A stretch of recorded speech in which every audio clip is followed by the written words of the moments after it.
सुप्रभात। भगवान देख रहे हैं, यह हमारी आज की आध्यात्मिक चर्चा का विषय है। भगवान देख रहे हैं।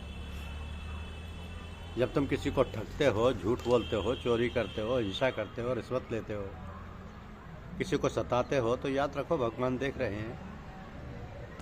तुम्हें कर्मफल अवश्य भोगना पड़ेगा। तुम दुखी होते हो, रोगी होते हो, चिंतित होते हो, परेशान होते हो, परिवार स्वच्छंदी होता है, ये सब तुम्हारे ही ऊपर बताए हुए पाप कर्मों का फल है, यानी इन्हीं पाप कर्मों का फल है। तो भगवान ने तुमको आनंद स्वरूप बनाया है। यदि तुम्हें किसी प्रकार का भी दुख है तो तुम्हारे ही किए हुए पाप कर्मों का फल है। अब किसी प्रकार के पाप कर्म मत करो जिससे आगे दुख न भोगना ना पड़े। जब भी समय मिले चिंतन और मनन करो। याद रखो भगवान स्वयं तुम्हारे अंदर है। अपने इष्ट देव के मन की बात पूरी हो जाए, यह भक्ति योग है। संसार के मन की बात पूरी हो जाए, यह कर्म योग है। मेरे मन की कोई बात है ही नहीं, ये मन मेरा है ही नहीं, यह तो प्रकृति का है, ये ज्ञान योग है। तो जो भगवान को नहीं मानता उसका कल्याण नहीं होगा। निराधारों के लिए राम नाम सबसे बड़ा आधार है। किसी के धर्म और ईश्वर की निंदा मत करो, केवल भगवान का विश्वास करो। संसार का विश्वास करोगे तो धोखा खा जाओगे। यदि तुम पीड़ित हो तो भक्ति भाव से भगवान को पुकारो, तुम्हारी प्रार्थना वो अवश्य सुनेगा। प्रभु के नाम जप से शक्ति मिलती है। घर से बाहर निकलो तो भगवान को बंधन करके निकलो और 3 दफा नारायण नारायण नारायण मंत्र का जाप कर उच्चारण करो। मंदिर ध्यान एवं उपासना करने का स्थल है। संसार की बातें मंदिरों में नहीं करनी चाहिए। हर समय ईश्वर का स्मरण रखना ही भक्ति है। जब संख्या पूरी हो जाने पर कष्टों का नाश हो जाएगा। सुबह और शाम तुलसी की पूजा करो, दीप जलाओ, भगवान के समक्ष भी धूप दीप करो, सुख और शांति मिलेगी। बिना आतुरता भगवान नहीं मिलेगा। उनकी आरती भी आर्त बनकर उतारो और भगवान को मन से पुकारो। वो देवों के देव दौड़ते हुए आएंगे। जब ध्यान साथ साथ करो, जिस देवता का जप करो उनका स्वरूप भी ध्यान में रहना चाहिए। ईश्वर की आराधना करने से शक्ति और बुद्धि मिलती है। जप करने से पूर्व जन्म के पाप भी नष्ट होते हैं। जप का फल तत्काल ना मिले तो समझना कि पूर्व जन्म के पाप अभी शेष हैं। ध्यान में एकाग्रता नहीं हो तो नाम स्मरण की जरूरत है। अनजाने में भी भगवान का नाम लेने से कल्याण होता है। भगवान की स्मृति में कोई भूल हो जाए तो प्रणाम करने से परिपूर्ण होती है।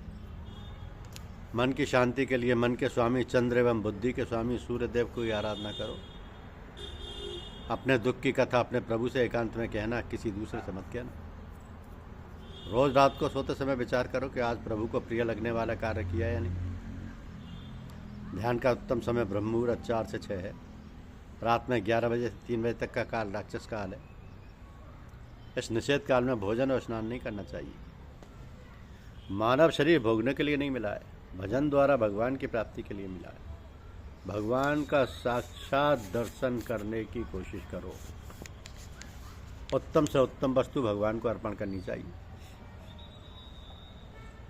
अपने इष्ट देव में संपूर्ण भाव रखो और दूसरों के देवों को अपने इष्ट देव का अंश मानकर बंधन करो। अन्य धर्मों के प्रति दुर्भाव कभी मत रखो। जो भगवान को नहीं मानता उसका कल्याण नहीं होगा। मृत्यु को सुधारना है तो प्रत्येक क्षण को सुधारो। प्रत्येक भाई बहन को अपने कल्याण के लिए नित्य नियम पूर्वक अधिक से अधिक संख्या में भगवान नाम का जप करना चाहिए। रोज जितने करते हैं उससे अधिक करने की चेष्टा करनी चाहिए। चलते फिरते उठते बैठते कामकाज करते सब समय भगवान को याद करने का अभ्यास करना चाहिए। पहले आधे घंटे के अंतर में, फिर 15 मिनट पर, फिर 10 मिनट पर, फिर 5 मिनट पर, इस प्रकार करते करते निरंतर भगवत स्मरण करने की चेष्टा करनी चाहिए। नित्य प्रातः एवं सायं बड़ों को प्रणाम करना चाहिए। यदि इसका अभ्यास छूट गया हो तो फिर से प्रारंभ कर देना चाहिए। दिन में कम से कम एक बार तो अवश्य ही बड़ों एवं गुरुजनों को प्रणाम करना चाहिए। ऐसा करने से घर में कलह नहीं होगा, जो कि बहुत लाभदायक है। तथा इससे तप, तेज, आयु, कीर्ति, विनय, बल और धर्म की वृद्धि एवं मरने पर उत्तम गति प्राप्त होती है। अभिवादनशीलस्य नित्य वृद्धोपे शिवनिम चत्वारित्तस्य वर्धन्ते आयुर्विद्या यशोबलम। एक बात बहुत ही कीमती है, इसे आज से ही काम में लाने की चेष्टा करनी चाहिए। ऐसे बहुत थोड़े समय में भाव सुधर सकते हैं, भगवान भी जल्दी मिल सकते हैं। बात कुछ कठिन भी नहीं है, सबसे प्रेम बढ़ाइए।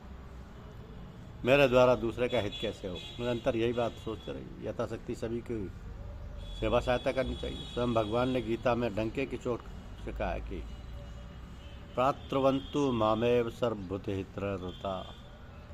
आपके हृदय के भाव भगवान जानते, उन्हें जताना नहीं पड़ता। धनी भैया जिसके पास संतोष रूपी धन है, दरिद्र भैया जिसकी तृष्णा बढ़ी हुई है। आनंद का मूल संतोष है। यदि व्यक्ति की इच्छा शक्ति दृढ़ हो तो वह कुछ भी कर सकता है। धन्यवाद। YouTube चैनल को लाइक और सब्सक्राइब अवश्य कीजिए। शुक्रिया।